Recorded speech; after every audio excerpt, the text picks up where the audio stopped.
Hi everyone, my name is Liza and I am one of the spokesmodels with the HIV Stops With Me campaign, and I am here to do the question of the month for April. So the question is, U equals U means you have gotten the HIV virus under control, but what about you? How did you heal yourself mentally, emotionally from the experience of receiving a positive diagnosis? So, I've been HIV positive for 29 years now. And that has been a process for me. So I was quite deep denial when I got my diagnosis. I thought I was going to die. I just thought that there was no hope for me. Started back on medications when they first came out in the mid 80s. And I've been on medication ever since. So I've seen from 1 pill to 14 pills to one shot, right? It has definitely been a process for me. It was not an easy process because in there I was also using drugs. So I think for me personally, I had to, once I got off of drugs and stopped using street drugs and had some clarity, lots of counseling, lots of support groups, being able to talk with people that also had the virus to see how they were living their lives.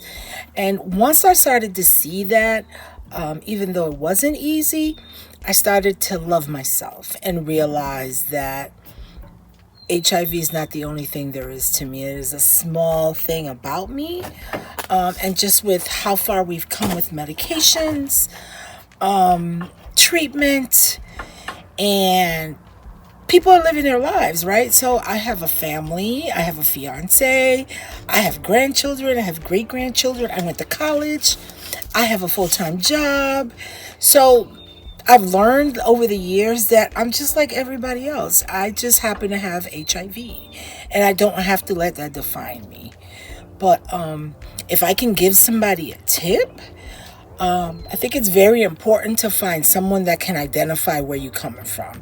And for me, that was somebody else that had been living with HIV longer than I have, that could understand where I was coming from, sort of support system, someone that I can turn to. And little by little, I've been able to just be open about my status, right? Because that's what I choose to do. Everybody doesn't have to do that, but obviously, I do. I'm one of the spokesmodels, right? And my pictures everywhere. These videos are out there for the world to see. So if you can find somebody that you can talk to no matter what, is not going to judge you, I think that's a great place to start. So again, please, if you haven't done so yet, go to hivstopswithme.org. Sign up for the newsletter. There's tons of other videos. There are other spokesmodels from out the state. And I hope to see you next month with the question of the month. And I hope I was able to help somebody.